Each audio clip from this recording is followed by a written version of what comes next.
इस देश के मुसलमान भाइयों को आज तक डरा कर नहीं रखा कि भाजपा आ जाएगा, तुम्हें खा जाएगा।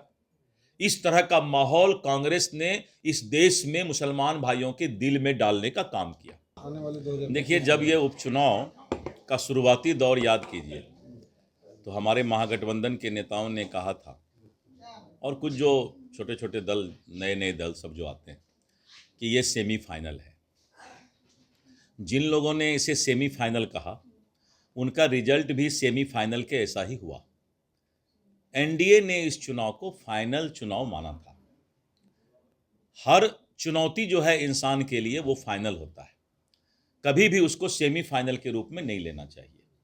और यही कारण है कि एनडीए गठबंधन के सभी नेता, चिराग जी, उपेंद्र कुशवाहा जी, जीतन राम मांझी जी, नीतीश कुमार जी और हमारे भारतीय जनता पार्टी के सभी नेता एक होकर के और हमारे कार्यकर्ताओं को एकत्रित करके इस चुनाव को लड़ने का काम किया। हमने जो एक नया फॉर्मूला अपनाया, मैं अभी बोल नहीं सकता हूं, वो फॉर्मूला हमारा इतना कारगर है कि आने वाला 2025 में महागठबंधन कहां धाराशाही होगा मैं बता नहीं सकता। उस फॉर्मूला को मैं 1-1.5 महीने बाद जरूर लाऊंगा, जब मेरा वो बेस थोड़ा और मजबूत हो जाता है तब। और मैं आपको बता रहा हूं कि ये 4 सीट की जीत, मगध और शाहाबाद का क्षेत्र जो है, वो भारतीय जनता पार्टी और एनडीए के लिए सदैव बहुत दिनों से हमारे लिए वो सुरक्षित सीट नहीं माना जाता था। और वैसे भी हमारा 1 सीट इमामगंज था, 3 सीट महागठबंधन के पास था। आज जो हम 4 सीट जीते हैं, ये इस बात को संदेश देती है, वो भी मगध शाहाबाद के धरती पर, इस बात को संदेश देती है कि एनडीए एक है तो सेफ है। और एनडीए आने वाले समय में 2025 में भारी बहुमत से अपने कार्यकर्ताओं के भरोसे और मतदाता का दिल जीतने का काम करेगी। नीतीश कुमार जी के नेतृत्व, नरेंद्र मोदी जी के नेतृत्व पर जनता विश्वास करती है। बिहार में जो जीत तो है, ये बिहार के तमाम बीजेपी के नेता जो है झारखंड में भी प्रचार किया है, झारखंड में निराशाजनक रही है क्या? देखिए, मैं बता रहा हूं आपको, अगर आप महाराष्ट्र की बात पहले लीजिए तो महाराष्ट्र इस देश की आर्थिक राजधानी मानी जाती है, और आर्थिक राजधानी में रहने वाले लोग इस देश को विकसित जो 2047 का सपना है, इस बात को समझ रहे हैं। तो मैं आपको बताता हूं कि महाराष्ट्र और झारखंड में, महाराष्ट्र में आपने देखा कि 2/3 बहुमत से हमने चुनाव जीता है, भारी बहुमत से चुनाव जीता है। और झारखंड में जो हमारा परफॉर्मेंस पहले था उससे बहुत बेहतर परफॉर्मेंस में हम हैं, और हम करीब 32 सीट पर हैं, वो 48 सीट पर है। अगर 6-7 सीट उधर से इधर आया अंत तक तो हम बराबर हो जाएंगे। यानी हमारा परफॉर्मेंस बहुत ही अच्छा रहा झारखंड में। और आने वाले समय में मैं बता रहा हूं कि जो बिहार में, अब तो बिहार का ही चुनाव बचा, दिल्ली एक शहर का चुनाव है, उसके बाद बिहार का चुनाव है। आने वाले शहर में ये परसेप्शन बन गया, नैरेटिव बन गया कि नीतीश कुमार जी, नरेंद्र मोदी जी के विकास को देखते हुए, उसके नेतृत्व के मजबूत नेतृत्व को देखते हुए, और हमारे कार्यकर्ताओं के सकारात्मक ऊर्जा जो है, आने वाले समय 2025 हमारा है।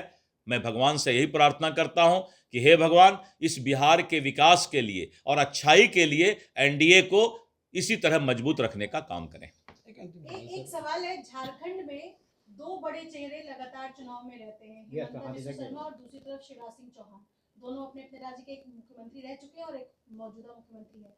उसके बाद भी यहाँ एनडीए। आपने बहुत अच्छा सवाल किया, मैं इसका जवाब थोड़ा पीछे से देता हूं।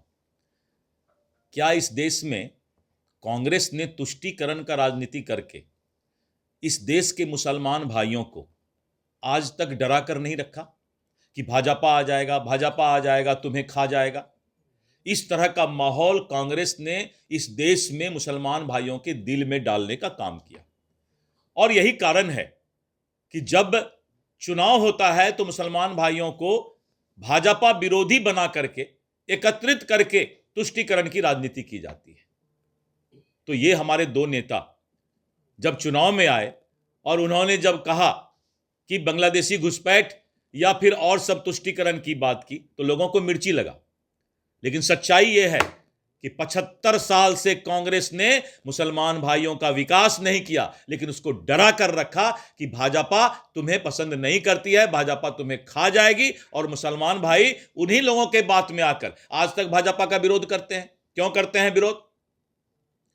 हम अपना सबका साथ सबका विकास, क्या अस्पताल बनता है वो किसी एक जाति या धर्म के लिए बनता है? क्या एजुकेशनल इंस्टीट्यूशन, शिक्षा के संस्थान भारत में बनते हैं तो किसी एक जाति या धर्म के लिए बनता है? क्या नितिन गडकरी जी ने पूरे देश में जो रोड का जाल बिछा दिया उस पर क्या सिर्फ हिंदू चलते हैं? इतने जो पुल बने, पहले मोकामा घाट में सिर्फ एक पुल होता था जब मैं बचपन में था, आज बक्सर से लेके साहेबगंज तक पुल ही पुल है गंगा पर। पटना में एक चिड़िया टार पुल होता था, आज फ्लाईओवर ही फ्लाईओवर है। क्या उस पर एक धर्म के लोग सिर्फ चलते हैं? सबका साथ सबका विकास। लेकिन फिर ये क्यों इस देश में इस तरह की भावना हमारे अकलियत भाई, मुसलमान भाई के बीच कांग्रेस ने जहर बोने का काम किया है? इस जहर को भी निकालना है। 140 करोड़ जनता को लोकतंत्र के वाहेगुरु नाम जहाज का चढ़े सो उतरे पार, ये जहाज सबके लिए होगा और सर्वधर्म को लेकर भारत आगे बढ़ेगा। ये नरेंद्र मोदी जी का सपना है। हमसे जुड़े रहने के लिए हमारे YouTube चैनल को सब्सक्राइब करें और नई वीडियो की नोटिफिकेशन के लिए बेल आइकॉन को दबाएं।